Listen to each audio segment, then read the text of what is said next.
त्या आपल्या देशाचं आपण सर्वात आजचा आपला हा दिवस अत्यंत आनंदाचा आणि अभिमानाचा आहे. अभिमानाचा या अर्थाने की आज आपल्या शाळेमध्ये जे मान्यवर उपस्थित आहेत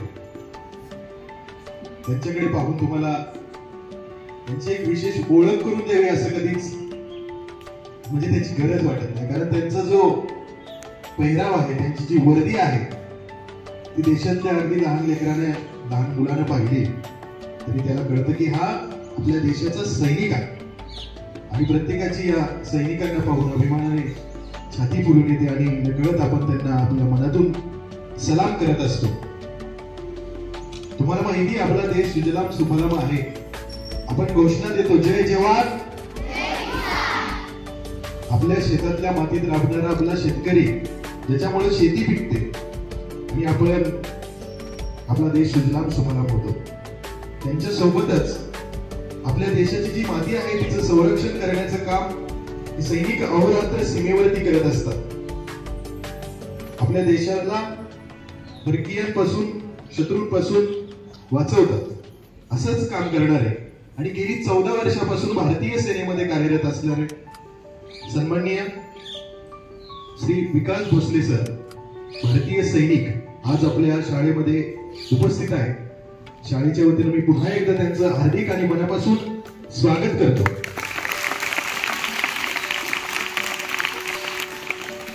आज आपल्या शाळेतील काही विद्यार्थी तिसरीचे आपल्या 7वीचे आणि आपण सर्वच तुम्हालाही काही प्रश्न असतील तर आपण विचारणारच आहोत. आज त्यांची या ठिकाणी मुलाखत घेणार आहोत. त्या अगोदर आपल्या शाळेच्या वतीने आपण त्यांचा आपल्या विद्यार्थ्यांनी बनवलेले इयत्ता पहिलीच्या विद्यार्थ्यांना जे आपण उपक्रम घेतला की सैनिकांसाठी भेट कार्ड तयार करणे आणि आज खऱ्या अर्थाने आपण एका सैनिकांना ते भेट कार्ड पोहोच करतोय. तर मी शाळेच्या मुख्याध्यापिका सौ चैताली भोसले मॅडम यांना विनंती करतो की विद्यार्थ्यांनी बनवलेलं भेट कार्ड त्यासोबतच विद्यार्थ्यांनी बनवलेले फूल आणि एक पुस्तक देऊन त्यांचा शाळेच्या वतीने सन्मान करावा. सर्वांनी जोरदार टाळ्या वाजवून त्यांचं स्वागत करायचं. आपल्या विद्यार्थ्यांनी अत्यंत सुंदर आणि बनवलेलं भेट कार्ड जे आपण खास करून सैनिकांसाठी बनवलं होतं आणि इयत्ता 7वीच्या विद्यार्थिनींनी बनवलेलं हे फूल तिरंगी रंगामध्ये आपण ते खास त्यांना भेट देतोय.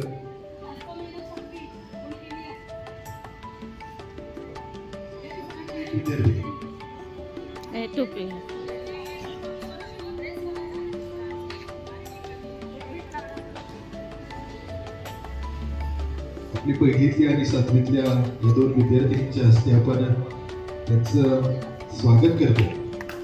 टाळ्या जोरदार वाजल्या पाहिजे कारण जे सैनिक सगळ्यांची आपल्यासाठी जे करतात त्याच्यामुळे आज आपण इथे सुरक्षित आहोत. आपला ध्वज जो आहे तो इथं डौलात फडकतोय या सैनिकांच्या त्यागामुळे त्यांच्या परिश्रमामुळे. आपल्या टाळ्या आज नेहमीपेक्षा जोरात वाजल्या पाहिजे. सन्मान आहे. भारतीय सैन्यात काम करत असताना त्यांचे जे अनुभव आहेत ते तुम्हाला सांगणार आहेत आणि मी आता आपल्या शाळेतील विद्यार्थ्यांना विनंती करतो की त्यांनी आपला जो हा मुलाखतीचा कार्यक्रम आहे तो सुरू करावा.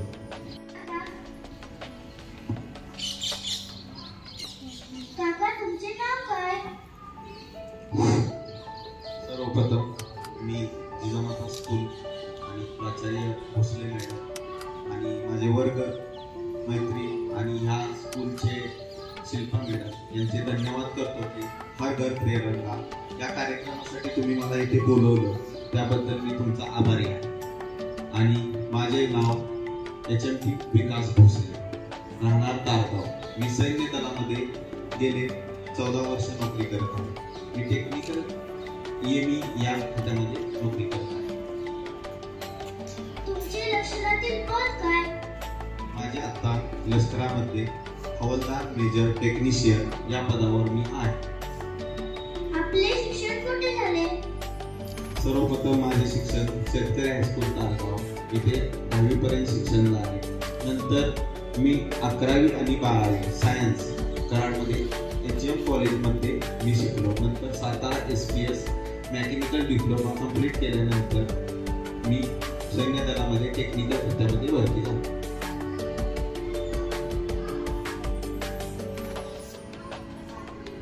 मेकॅनिकलसाठी तुम्ही कोणता अभ्यास केला?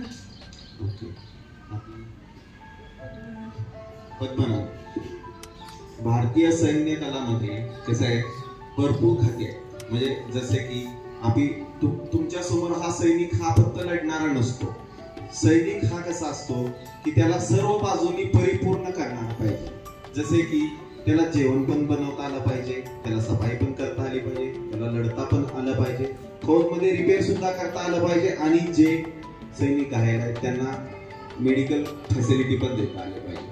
त्यासाठी काय असतंय, फौजमध्ये वेगवेगळे खाते असतात. जसे की ऑर्डिनन्सचं काम राहतंय की तुम्ही बऱ्यापैकी फौजचं दळणवळणाचा कारभार करणे. दुसरं राहतं EME मध्ये त्याचा फुल फॉर्मच असा आहे, इलेक्ट्रॉनिक्स अँड मेकॅनिकल इंजिनिअर. या टेक्निकल खात्यामध्ये भरती होण्यासाठी भारतीय सैन्य दलाने क्रायटेरिया ठेवलेला आहे, 12वी सायन्स किंवा diploma in mechanical automobile and electronics. आणि मी SPS ला असताना डिप्लोमा कंप्लीट केल्यानंतर भारतीय सैन्य दलामध्ये भरती झालो. तुम्ही सैन्य दलात काय काम करता? मी टेक्निकल असल्यामुळं माझा ट्रेड आहे कम्युनिकेशन. तर फौजमध्ये सर्व्हिलन्स इक्विपमेंट जसे की drone, radio equipment, line equipment आणि जे कम्युनिकेशन इक्विपमेंट आहेत त्यांना मी रिपेअर पॉलिसी देण्याचं काम करतो. जसे infantry units radio equipment use करतात आणि त्यांना जे कम्युनिकेशनसाठी यूज करावं लागते इक्विपमेंट ते खराब झाल्यानंतर रिपेअर करण्याचं काम मी करतो. किती वर्ष झाले तुम्ही सैन्य दलात काम करता? 2011 मध्ये मी भरती झालो, तर 14 वर्ष मी नोकरी आता कंप्लीट केलेली आहे. सैन्य दलात भरती होण्याची प्रेरणा तुम्हाला कुठून मिळाली? सैन्य दलात भरती होण्यासाठी आपल्या जिल्ह्याचं नावच आहे सातारा. साताऱ्याचा एक ब्रीद वाक्य आहे की सैनिकांचा जिल्हा, मातृभूमीसाठी आपला जिल्हा हा लढत असतो. आणि आपल्या आजूबाजूला हमेशा आपल्याला कोणतरी असं मोटिवेटेड भेटत असतं आणि तुम्ही त्या मोटिवेशनसाठीच म्हणजे प्रयत्न करत असता की आपण सुद्धा ह्या ठिकाणी एक दिवस नक्की प्रयत्न करूया. मग ते प्रयत्न करता करता करता तुम्ही ते इतकी तयारी करता की आपण ती तयारी होऊन जाते आणि आपण त्या गोष्टीसाठी लढत असतो. तुमच्या आवडी-निवडी आणि छंद काय? छंद म्हणता तर मला क्रिकेट खेळायला आवडतं, पोहायला आवडतं आणि जर मोकळा टाइम असेल तर फिरायला सुद्धा आवडतं. तुम्ही जसं मगाशी म्हणला वेगवेगळे खाते असतात, तसंच पॅरामिलिटरी फोर्स म्हणजे काय? पॅरामिलिटरी फोर्स म्हणजे काय, ते भारतीय सरकारचं गृह संरक्षण खात्यामध्ये एक खाता आहे. त्यामध्ये CISF, ITBP, CRPF, BSF आणि SSB ही खाती येतात. CISF हा ज्यादातर एअरपोर्ट आणि जे भारतीय सरकारचे जे मोठमोठे धरणे वगैरे आहेत त्यामध्ये सिक्युरिटीसाठी यूज करतात. BSF border security force he Jammu Kashmir and Rajasthan एरियामध्ये बॉर्डर सिक्युरिटी आर्मीसाठी सपोर्ट करतात. आणि CRPF आणि ITBP वगैरे पण भारतीय सैन्य दलाला सपोर्ट म्हणून काम करतात. शारीरिक तंदुरुस्ती व मानसिक तयारीची रोजचा दिनक्रम तुम्ही कसा रचला? आर्मीमध्ये सगळ्यात जास्त मेन काम राहतं ते फिट राहणं. फिट राहण्यासाठी आम्हाला दिनचर्या असे असते, सकाळी मॉर्निंगला 6ला PT असते. PT समथिंग 5 किलोमीटर रन असतो आणि बाकी एक्सरसाइज राहतो. नंतर 8 ते 1:30 काय असेल ते तुमचं टेक्निकल वर्क राहतं. नंतर संध्याकाळी 4ला तुमचा गेम परेड असतो आणि संध्याकाळी 6 नंतर तुमचा ड्युटी टाइम किंवा ऑफ टाइम असतो. ऑफ टाइम मध्ये तुम्ही स्टडी करू शकता किंवा फिल्म वगैरे बघू शकता किंवा शॉपिंगला वगैरे बाहेर जाऊ शकता किंवा फॅमिली सोबत जर फॅमिली असेल तर त्यांच्यासोबत टाइम देऊ शकता. असा हा दिनचर्या चालू असतो आणि ड्युटी हा प्रकार कसा आहे, ड्युटी जम्मू आणि काश्मीर मध्ये जरा जास्त राहते, म्हणजे नॉर्थ इंडियामध्ये जरा जास्त राहते, पीस एरियामध्ये थोडंसं कमी होऊन जातं, ते जास्त नसतंय. पण जे नॉर्थ इंडिया जसे की जम्मू काश्मीर झालं, आसाम झालं, ईस्टर्न एरिया झालं, तिथे जास्त क्रिटिकल आहे, तिथं तुम्ही कंटिन्यू करा. तुम्ही किती लांब पळू शकता आणि किती वेगात? जसं की हा क्वेश्चन जरा क्रिटिकल आहे, कारण की प्रत्येकाची क्षमता वेगळी असते. पण समथिंग मी 24 मिनिटात 5 किलोमीटर इक्विपमेंट म्हणजे रायफल आणि जे फौजी इक्विपमेंट आहे घेऊन ते कम्प्लीट करू शकतो. टीमवर्कचे महत्त्व काय आहे? टीमवर्क हा एक अतिशय इम्पॉर्टंट शब्द आहे. टीमवर्कनं संपूर्ण काम आपण आसान करू शकतो. जसे की तुम्हाला आता एखादा टास्क दिलेला आहे, म्हणजे हा टास्क होता की हा एक फूल बनवायचा. आता फूल बनवण्यासाठी सुद्धा तुम्हाला जर एकट्याने बनवलं असतं तर 4 दिवस लागले असते. बट हा जर तयार करण्यासाठी तुम्ही 4 मित्र किंवा 4 शिक्षक आणि हे सगळ्यांची मदत घेतली असेल तर लवकरात लवकर ते पूर्ण होतं. टीमवर्कनं काम लवकर होतं, आयडिया भरपूर मिळतात आणि आपण एकत्र काम केल्यानंतर त्याचा रिझल्ट सुद्धा छान येतो. तुम्ही तरुण पिढीला काय संदेश द्याल? मी हा एकच संदेश देईन, आर्मी मध्ये असताना एकच शिकवलं जातं, सगळ्यात इम्पॉर्टंट हा शब्द डिसिप्लिन. आता तुम्ही ज्या वयामध्ये आहात त्या वयामध्ये तुम्ही एक डिसिप्लिन म्हणजे काय, अनुशासनचा अर्थ असा आहे की सैनिकच अनुशासन असेल असे नाही, तुम्ही सुद्धा अनुशासनचं पालन करा. जसे की आता मानून चाला, तुम्ही नाक्यावर आहे, नाक्यावर रेड सिग्नल चालू आहे आणि रेड सिग्नल चालू असताना तुम्हाला कोणीही पाहत नाही, पण तुम्ही रेड सिग्नल आहे म्हणून जर 20 सेकंद थांबला तर तुम्ही डिसिप्लिन नागरिक आहात. जर तुम्ही कोणीही नसताना जर तिथे योग्य रीतीने नागरिक, सुजनार नागरिक, जर आपण बाबा सार्वजनिक एरियामध्ये आहे तिथे घाण न करणे, हे सुद्धा आपले एक डिसिप्लिनचं कारण आहे. चोरी न करणे, प्रामाणिक राहणे, आपली म्हणजे आपल्या आई वडिलांचा आदर करणे, आपल्या शिक्षकांचा आदर करणे, थोर मोठ्यांचा आदर करणे आणि सगळ्यात महत्वाचं म्हणजे आपल्या महिलांचा आदर करणे. म्हणजे समाजामध्ये असताना आपल्या आजूबाजूला जे आहेत त्यांचा आदर करणे हेच महत्वाचं हे आहे. आणि डिसिप्लिन म्हणजे अनुशासन मध्ये तुम्ही किती राहता हे महत्वाचं.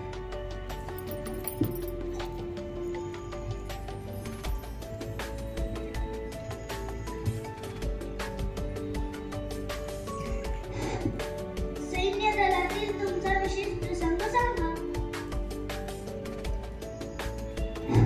आता मी पोस्टिंग आहे गलवानमध्ये.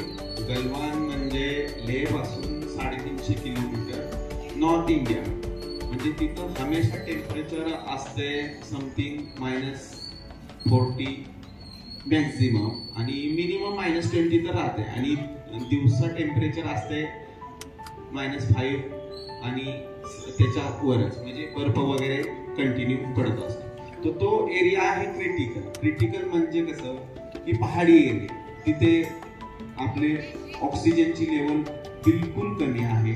आणि लास्ट इयर 27 जुलैचा दिवस आहे, तुम्ही युट्यूबला किंवा आपण न्यूज मध्ये बघितलं असेल, एक आमचा टँक आहे ना, टँक हा खाली डाऊन होत होता.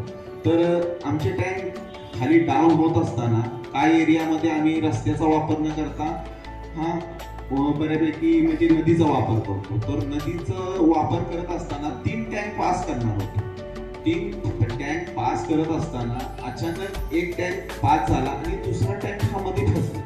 मध्ये फसल्यानंतर त्या टँकवर 5 मेंबर होते, म्हणजे आमचेच सैनिक होते, आमच्या कंपनीचे सैनिक होते. या सैनिकांचं त्या ड्रायव्हरचं कसं झालं, ते टँक पाण्यामध्ये फसल्यामुळे टँकमध्ये पाणी गेल्यानंतर काय झालं, तो टँक अतिशय चालू तर होत नव्हता. नदीचं पाणी बर्फामुळे वितळलेलं पाणी दुपारनंतर वाढत जात असताना ते टँक पूर्णपणे डुबला गेला. समथिंग तो आम्हाला मेसेज आला संध्याकाळी 4 वाजता आल्यानंतर आम्ही तिथे गेल्यानंतर बघितलं की टँक पर्यंत पोहोचता येत नव्हतं. त्यासाठी आम्ही काय केलं, तयारी केली की बाबा चला ठीक आहे, असू द्या, आपण वरून एक बोट सोडूया, त्या बोटनं त्यांच्यापर्यंत एखादी रस्सी वगैरे पोहोचूया. पण दोर काय पोहोचत नव्हतं. आणि रात्रीचे समथिंग 8:30 नंतर त्यातील 2 सैनिक हे आपले शहीद झाले, कारण की टँकवर पाणी भरपूर गार असल्यामुळे, थंड असल्यामुळे हातपाय वगैरे पूर्ण थंड झाले. नंतर आम्ही हेलीची सुद्धा व्यवस्था केली, पण रात्र खूप झाल्यानंतर पहाडी एरियामध्ये हेलिकॉप्टर वगैरे येऊ शकत नाही. आणि नंतर 11:30 ते 12 वाजता समथिंग त्या टँकवर राहिलेले 3 सैनिक सुद्धा आमचे त्या पाण्यासोबत वाहून गेले. आणि अतिशय म्हणजे दुःखद घटना आमच्या समोर झाली, त्याबद्दल आम्हाला दुःख होते. पण असे क्रिटिकल कंडिशन दररोज समोर येत असतात. लास्टच 1 वीक मध्ये मी सुट्टीवर असताना आमच्या कानवायच्या गाडीवर दगड एक पडला, दरड कोसळली, त्यामुळे 2 सैनिक शहीद झाले. त्यामध्ये एक लेफ्टनंट कर्नल आणि एक ड्रायव्हर होता. असे प्रसंग होत राहतात आणि हा अतिशय वाईट प्रसंग होता, तो मी डोळ्याने पाहिला आणि तो अतिशय वाईट होता. आत्ताचा आम्ही तुमचा प्रसंग ऐकला, पण तुमच्या आर्मीतला एखादा खूप आनंदाचा आणि दुःखाचा प्रसंग आम्हाला ऐकायला आवडेल.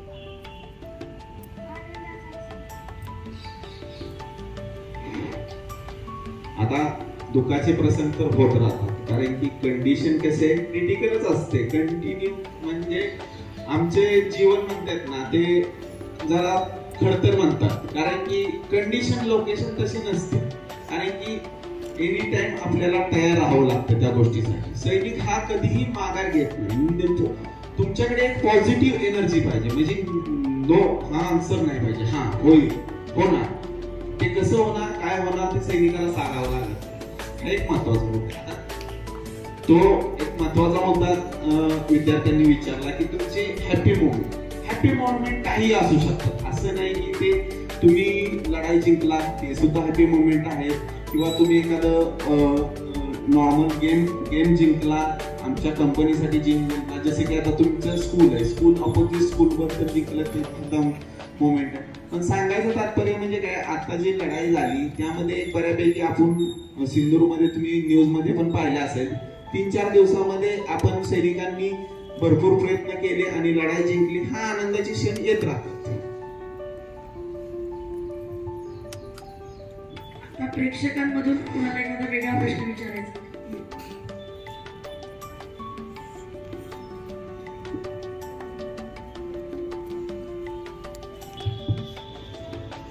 सर, तुम्ही आम्हाला म्हणलात की तुमची पोस्टिंग लेह पासून थोडीशी लांब आहे, म्हणजे तुमची पोस्टिंग आता सध्या लडाखमध्ये असेल असे मला वाटते.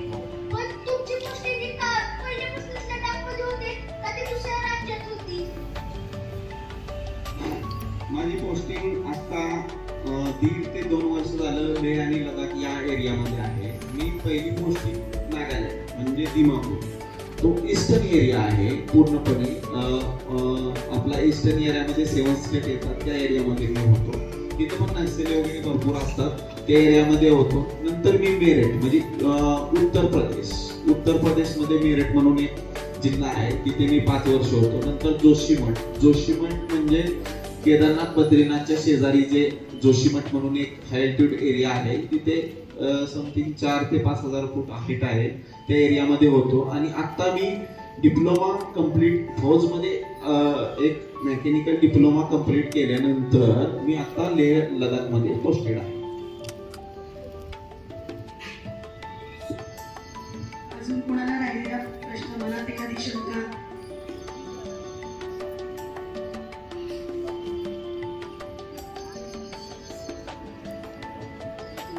सर, तुम्ही कुठल्या सेनेमध्ये काम करता? वायुसेना असेल? भारतीय सेनेचे 3 एरिया आहेत, प्रमुख खाते आहेत, त्यामध्ये एअरफोर्स, नेव्ही आणि आर्मी. मी आत्ताच कार्यरत आर्मीमध्ये आहे. या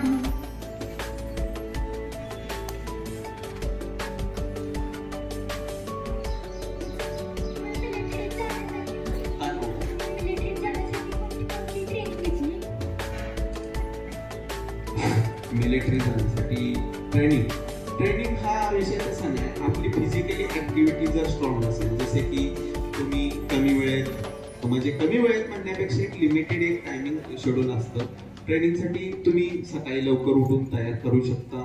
किंवा टेक्निकलसाठी तुम्ही तुमच्या अभ्यासात लक्ष देऊ शकता. जसे की सातारमध्ये असताना भरपूर अकॅडमी वगैरे असायच्या, पण त्यामध्ये त्यांचा गाईडलाईन्स वगैरे घेऊन मी भरती जाण्यासाठी तयारी केली. आणि तुम्हाला जर उच्च पदावर अधिकारी पदावर जायचं असेल तर तुम्ही NDA वगैरे एक्झाम देऊ शकता.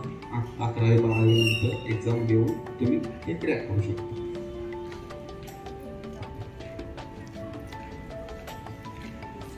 सर, आता जे आर्मीमध्ये जे वेगवेगळ्या पोस्ट असतात मग त्यांचं काय काम असतं, जसं की जनरल, मेजर जनरल, ज्या हायस्ट पोस्ट असतात मग त्यांचं काय काम असतं? आर्मीमध्ये शिपाईपासून ते जनरल पर्यंत भरपूर आहे. आता ज्या रँक आहेत जे आपण सैनिक बघतो ते जनरल शिपाई रँक पासून सुभेदार मेजर रँक पर्यंत जाऊ शकतो. पण तुम्ही जर हायर रँकला जर म्हणजे एक्झाम NDA वगैरे exam, CDS exam, CDA exam देऊन जर पास करून तुम्ही जर ऑफिसर लेवलला गेला तर ते लेफ्टनंट पदापासून जनरल पदापर्यंत जाऊ शकतो. तसे शिपाईचं काम राहतं की शिपाई हा एक शिपाई दुखी देण्यासाठी किंवा फौज मधले जे फौजी काम म्हणजे सैनिक जे काम करतो ते करू शकतो. हवालदार हे पद असं आहे की ते सैनिकांना म्हणजे एक प्रकारचं सुपरवायझरीचं काम करतात. आणि जे सुभेदार मेजर असतात आणि त्याच्यावरच्या रँक असतात अधिकारी, ते फौजचं डिसिजन घेण्यासाठी काम करत असतात. आता जसं की ह्यांनी मेजर जनरल, लेफ्टनंट जनरल हे खाते आहेत ते कमांड सांभाळतात. जसे की आपला हा सातारा जिल्हा आहे, जिल्हा सांभाळण्यासाठी एक IPS अधिकारी दिला. तसंच आमचे कमांड सांभाळण्यासाठी आम्हाला एक मेजर जनरल, लेफ्टनंट जनरल नियुक्त केलेला असतो. आणि हा जनरल असतो तो राष्ट्रपतीच्या खाली तो पूर्ण सैन्य दलाचा तो प्रमुख असतो आणि तो कमांड आणि कंट्रोल करत असतो. तुम्ही भारत मातेचे रक्षण करताना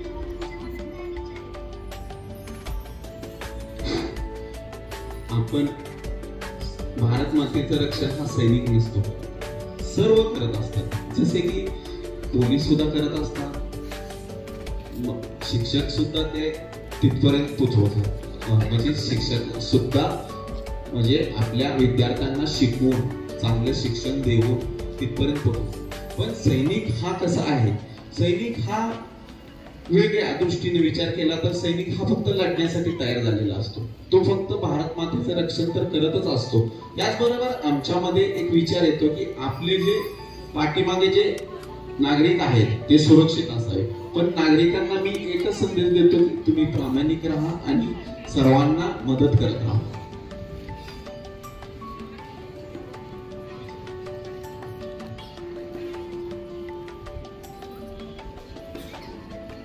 तुम्ही जेव्हा लहान होता तेव्हा तुम्हाला असं वाटायचं का मी सैनिक होऊ शकतो?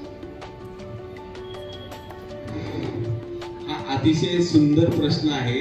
कारण की माझी वर्गमैत्रीण हिला माहित आहे की मी अतिशय खेळकर आणि जास्त फ्रॅक्चर झालेला विद्यार्थी आहे. असं नसतंय की कारण की तुम्ही जर प्रयत्न केले ना काही करू शकता. तुम्ही मोटिवेशनल स्टोरी जर वाचल्या तर त्यामध्ये तुम्ही ऐकता की तुम्ही काही करू शकता. कारण की शिल्पाच्या समोरच मी 2दा मोडलेलो आहे, त्यामुळे मी मोडल्यानंतर सुद्धा सैनिक होता येत.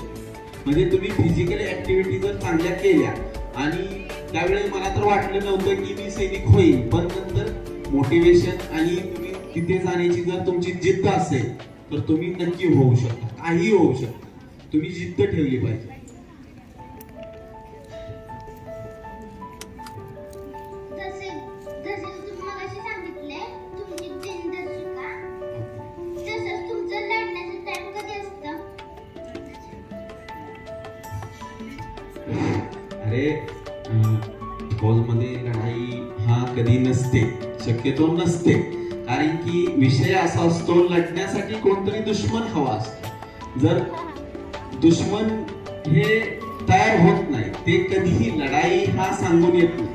24/7 मध्ये लढाईचं कधीही वेळ येऊ शकते, असं नाही. त्यासाठी मी शक्यतो लढत नाही कारण की माझं ते हे नाही.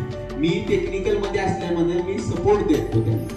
पण लढणारे हे कधीही वेळ येऊ शकते, तुमच्यावर ही वेळ कधीही वेळ येऊ शकते. रात्री 1 वाजता येईल, सकाळी पहाटे 6 वाजता येईल, दुपारी 1 वाजता येईल. समोरचा आतंकवादी या दुश्मन तुमच्या समोर कधीही येऊ शकतो. त्यासाठी तुम्हाला अलर्ट एनी टाइम राहावंच.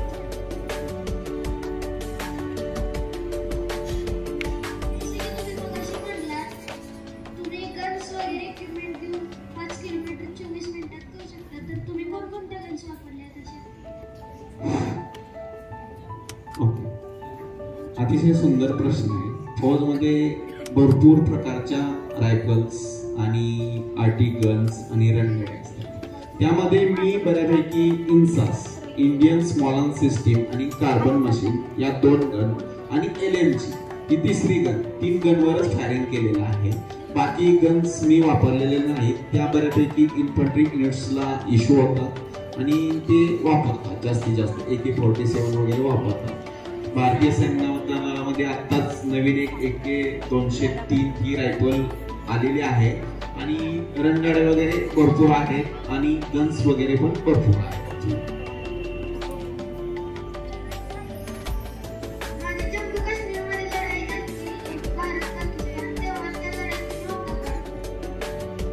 लढाईमध्ये मी नव्हतो, कारण की लेह आणि लडाखचा एरिया हा जम्मू काश्मीर पासून लांब आहे. म्हणजे तो एरियामध्ये येत नव्हतो, पण आम्ही ऍज अ सैनिक म्हणून तिथे अलर्ट होतो आणि कधीही जाण्याची जर वेळ आली तर तिथे जाणार होतो. सर, जेव्हा तुमच्या अटॅक झाला तर तुम्ही अशा क्रिटिकल सिच्युएशन मध्ये जर कर्नलला तुम्हाला ऑर्डर नाही दिली तर तुमचे डिसिजन तुम्ही घेऊ शकता का? फौजमध्ये कसं असतंय, जर तुम्ही स्वतः ड्युटी देत असाल तर ड्युटी देताना कसं असतात, पर्सन कधीही येतात. जसे की रात्रीचा प्रसंग आला, रात्रीच्या वेळी जर तुम्हाला जाणवलं की बाबा पुढे काहीतरी असं आपल्याला धोका आहे, जर ऍज अ तुम्ही ड्युटी देताय म्हणून तुम्ही स्वतः डिसिजन घेऊ शकत नाही. तो कारण की तुमच्यावर एक अधिकारी असतो आणि अधिकाऱ्याच्या वर पण अधिकारी असतात. आता जसं की ह्या मुलाने विचारले कर्नल हा अधिकारी संपूर्ण सर्वोच्च आहे, कारण की त्याची ऑर्डर हा लास्ट ऑर्डर. पण जर तुम्ही ड्युटीवर असल्यानंतर तुम्ही समोरच्याला फक्त ऍज ए तुम्ही तिथे ड्युटी पोस्टवर जर कोणी नसेल तर तुम्ही खूप डिसिजन घेऊ शकता. ते ऍज ए तुम्हाला तेवढी ऑथॉरिटी दिलेली असते आणि त्यामुळे तुम्ही समोरच्याला म्हणजे थोपवू शकता आणि लढाई करू शकता.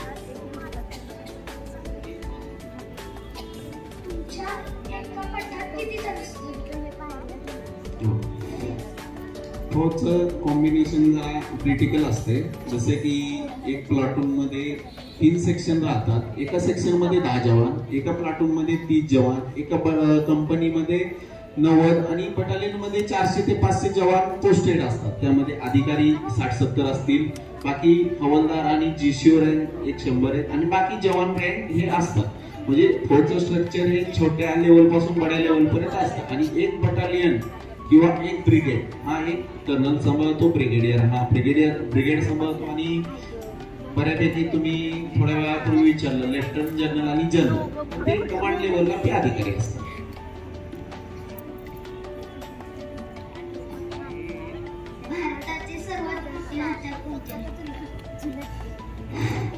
सर्वात मोठे म्हणजे आता रायफल मध्ये सांगितलं तर आता NAG कमांडो आणि पॅरा कमांडो AK-47 वगैरे यूज करतात आणि नवीन आता रशियामधून पण आलेले हत्यार यूज करतात.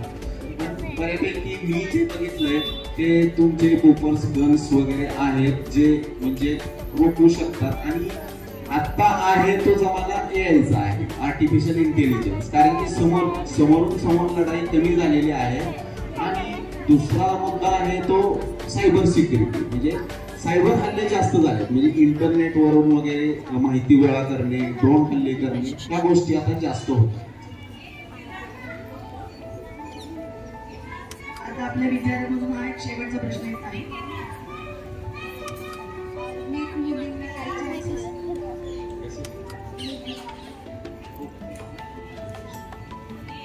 महिलांना संधी असते. हा अतिशय सुंदर प्रश्न आहे. कारण की प्रत्येकाला वाटतं की हा वर्दीमध्ये आपण फिरावं. म्हणजे इव्हन तो पोलीस जरी असेल, शिपाई असेल, अधिकारी असेल, कोणी असो, तो त्यांना प्रत्येकाला असं वाटत असतं की मी काहीतरी घडावं, माझ्या अंगामध्ये वर्दी असावी. ओके, महिलांसाठी संधी आहे. महिलांसाठी अधिकारी होण्याची संधी आहे. पॅरामिलिटरीमध्ये शिपाईपासून भरती होण्याची संधी आहे. आणि फौजमध्ये आर्मीमध्ये जर भरती होण्यासाठी तुम्हाला सेना पोलीसमध्ये भरती होता येतं.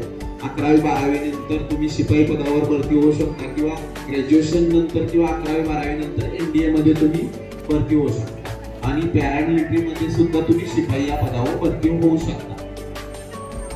थँक्यू. आता आमचा शेवटचा प्रश्न. आज आम्ही तुमची इथं मुलाखत घेत, तुम्हाला आजच्या प्रसंगाबद्दल काय बोलावं? धन्यवाद भोसले मॅडम. कारण की हा प्रसंग मी कधी पाहिला नव्हता किंवा अनुभवला सुद्धा नव्हता. कारण की एवढ्या मोठ्या स्कूलच्या समोर बोलण्याची संधी दिली त्याबद्दल तर धन्यवाद. कारण की आमचे वर्गमैत्रीण शिल्पा मोरे यांनी मला काल अचानक फोन केला. त्यावेळी मी झोपेतच होतो आणि त्यांनी मला विचारलं की सुट्टीवर कोण आहे. कारण की आमच्या टोटल 105 ते 10 मध्ये टोटल आम्ही 12 ते 13 सैन्य दलामध्ये आहे. तर तिला वाटलं की सुट्टीवर कोणतरी असेल म्हणून तिने कॉल केला. आणि कॉल केल्यानंतर मग मी विचारलं मी सुट्टीवर आहे. आणि माझा एक मित्र सुद्धा आहे सातारमध्ये, तो पण सुट्टीवर आहे. त्याची वर्दी इथे अवेलेबल नसल्यामुळे तिने मला फोर्स केलं. आणि हा प्रसंग हा अतिशय छान वाटला, सुंदर वाटला आणि अभिमानाचा सुद्धा वाटला. कारण की प्रत्येक स्कूलमध्ये सैनिकांना वगैरे असे पुष्पगुच्छ वगैरे देऊन सन्मान करतात, ते भारी वाटलं. आणि सुट्टीवर आल्यानंतर थोडंसं वेगळं काहीतरी अनुभवायला भेटलाच. धन्यवाद. धन्यवाद विकास मिस्त्री साहेब. आमच्या विद्यार्थ्यांच्या मनात सैनिकाबद्दल खूप कुतूहल आहे, उत्सुकता आहे. त्याच्या मनात अनेक शंका निर्माण झालेल्या आहेत. अजून मुलं खूप विचारणार, तर तुम्ही या विद्यार्थ्यांना सुंदर आणि समर्पक अशी उत्तरं दिली. आम्हाला पण खूप सगळ्यांना आनंद झाला. आम्हाला सुद्धा त्याच्याबद्दल जी उत्सुकता होती, बाबा मिलिटरीमध्ये किंवा सैनिकमध्ये काय काम असतं काय नसतं, आमच्या विद्यार्थ्यांना पण कळालं. परत एकदा पुन्हा एकदा तुमचे धन्यवाद मानतो. या ठिकाणी